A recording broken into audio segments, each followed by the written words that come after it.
खाना काबा रोए जमीन पर मुसलमानों के लिए नमाज का किबला है और हुज्जाज कराम इसके गिर्द तवाफ करते हैं। ये मुरब्बा शक्ल के एक बड़े कमरे की सूरत में नजर आता है जिसकी ऊंचाई 15 मीटर है। काबतुल्लाह करीबन 180 मुरब्बा मीटर रकबे पर मुहित है और इसकी छत लकड़ी के 3 मजबूत सतूनों पर इस्तादा है। सतूनों की लकड़ी दुनिया की मजबूत तरीन लकड़ियों में से एक है। सहाबी रसूल हजरत अब्दुल्लाह बिन जुबैर रजी अल्लाह ताला अन्हो ने लकड़ी के ये तीनों सतून बनवाए थे। गोया इस वक्त उनको 1350 साल गुजर चुके हैं। उनकी रंगत गहरी भूरी है। लकड़ी के हर सतून का अमूद यानी मुहित करीबन 150 सेंटीमीटर और कतर मोटाई 44 सेंटीमीटर है। इन तीनों सतूनों के दरमियान में एक पतली शतीर नुमा लठ आवेजा है और ये तीनों के बीचों बीच गुजरती है। इस पर काबतुल्लाह के तहाइफ और नवादरात लटके हुए हैं। इसके दोनों अतराफ काबा की शुमाली और जनूबी दीवारें हैं। काबा के दरवाजे के सामने ही एक मेहराब है। ये मेहराब ऐन उस जगह पर है जहां रसूल अकरम सल्लल्लाहु अलैहि वसल्लम ने काबा के अंदर नमाज अदा फरमाई थी। हजरत इब्ने उमर रजी अल्लाह ताला अन्हु खाना काबा के अंदर तशरीफ ले जाते तो दरवाजे से सीधे आगे की जानिब इतना चलते कि सामने वाली दीवार तकरीबन 3 हाथ रह जाती तो वो दरवाजे की तरफ पुश्त और सामने वाली दीवार की तरफ रुख करके नमाज अदा फरमाते ताकि उसी जगह नमाज पढ़ें जहां रसूल अकरम सल्लल्लाहु अलैहि वसल्लम ने नमाज अदा फरमाई, जैसा कि हजरत बिलाल रजी अल्लाह ताला अन्हु ने उनको बताया था। दरवाजे के दाहिनी तरफ एक जीना है जो छत की तरफ जाता है। उसका एक दरवाजा बाबुल तौबा के नाम से मारूफ है। उस पर एक पर्दा लटका रहता है। काबे की दीवारों के अंदरूनी जानिब मजबूत और खूबसूरत रंगीन संगे मरमर लगाया गया है जिस पर निहायत दिलकश नक्शो निगार बने हुए हैं। अंदरूनी दीवारों और छत पर सब्ज रंग के पर्दे लटके हुए हैं जिस पर कलमा तैयबा के अलावा सूरह आले इमरान की आयत 96 और सूरह बकरा की आयत 144 लिखी हुई है। पर्दे का अर्ज 7.50 मीटर है। चूंकि ये काबा शरीफ के अंदर है इसलिए गर्दो गुबार का गुजर नहीं, इसीलिए ये पर्दा तकरीबन 3 से 5 साल की मुद्दत में बदला जाता है।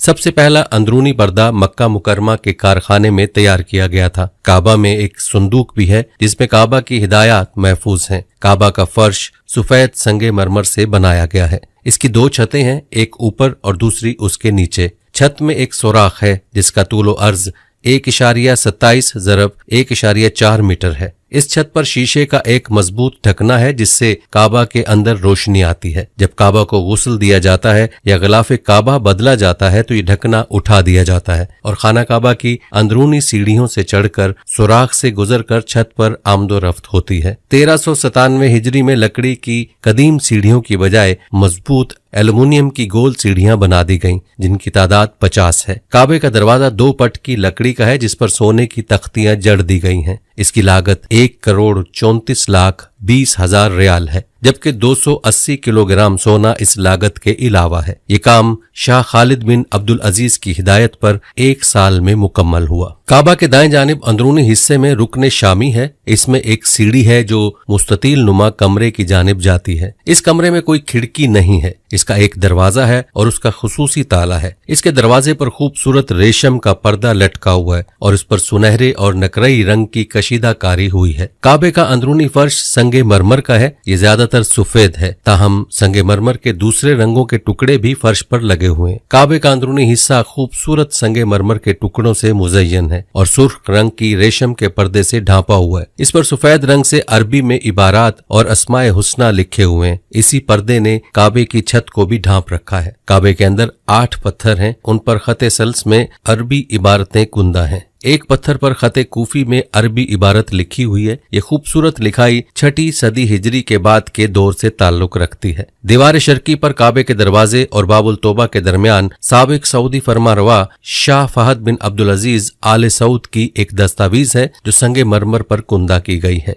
उसमें काबा की तज़य्यन नौ की तारीख दर्ज है। इस तरह काबे के अंदर इबारतों पर मुश्तमिल पत्थरों की तादाद 10 है और ये तमाम सफेद संगे मरमर के हैं। खाना काबा से मुल्क मुख्तलिफ छोटी तामीरात और हिस्से हैं जो इसी का हिस्सा बन गए हैं। ان کی تعداد 13 ہے اور ہر ایک کا اپنا نام ہے۔ امور حرمین کے محققین کے مطابق ان حصوں کے نام قدیم اور ہزاروں سال سے معروف ہیں۔ یہ حضرت ابراہیم علیہ السلام کے ہاتھوں بیت اللہ کی تعمیر کے وقت سے اسی طرح ہیں۔ عرب ان سے متعارف ہوئے اور اسلام نے بھی ان کو تسلیم کیا، لہٰذا یہ نام آج تک بنا تبدیلی کے باقی ہیں۔ بالخصوص احادیث نبوی صلی اللہ علیہ وآلہ وسلم میں ان ناموں کی تصدیق ملتی ہے۔ 13 وہ اجزاء یہ ہیں۔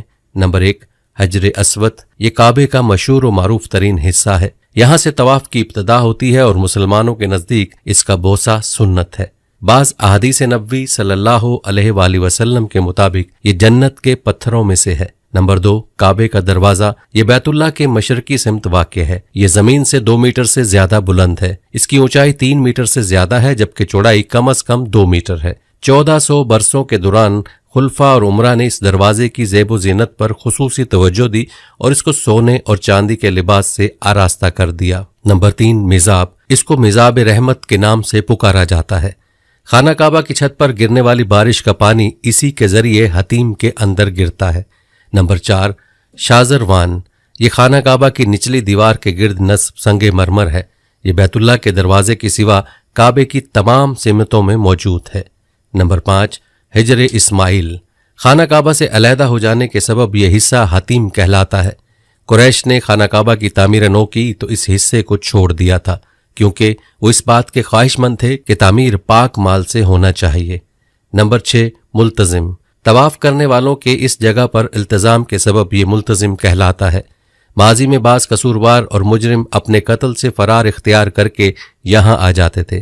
اس وجہ سے عربوں میں شدید جرم کے مرتکب شخص کے لیے یہ ضرب المثل مشہور ہو گئی کہ اگر وہ مجھے ملتزم پر بھی مل جاتا تو میں اس کو قتل کر دیتا۔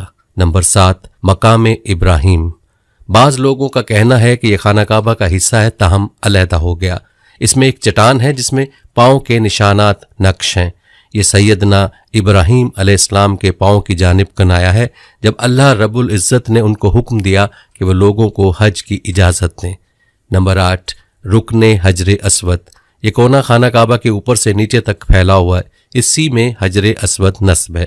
یہاں سے طواف شروع کیا جاتا ہے، اسی وجہ سے یہ خانہ کعبہ کے اہم کونوں میں سے ہے۔ نمبر 9، رکن یمانی۔ یہ کونا کعبے کے دائیں جانب واقع ہے، اسی وجہ سے یمن سے یمانی مشہور ہوا۔ نمبر 10، رکن شامی۔ یہ کونا شام کی سمت ہے لہٰذا اس نام سے مشہور ہوا۔ نمبر 11، رکن عراقی۔ یہ کونا عراق کی سمت ہے۔ پرانے وقتوں میں حج کے راستوں کے نام ان ملکوں کے ناموں پر پڑ جاتے تھے جہاں سے حجاج آ رہے ہوتے۔ اس زمانے سے ہی یہ کونے مختلف ملکوں کے نام سے موسوم ہو گئے۔ نمبر 12، کعبے کا غلاف۔ یہ خانہ کعبہ کا مشہور ترین جز ہے جو کہ ظاہر میں بھی نمایاں ترین نظر آتا ہے۔ سب سے پہلے کعبے کو یمن کی تبا قوم نے غلاف پہنایا، اس کے بعد بادشاہ اور فرما روا اس پر عمل پیرا رہے۔ نمبر 13، بھورے سنگ مرمر کی پٹی۔ یہ حجر اسود کے کونے کی سمت سے زمین پر کھینچی گئی ایک لکیر ہے جو طواف کی ابتدا اور اختتام کی علامت ہے۔ اللهم صل على محمد وعلى آل محمد كما صليت على إبراهيم وعلى آل إبراهيم إنك حميد مجيد۔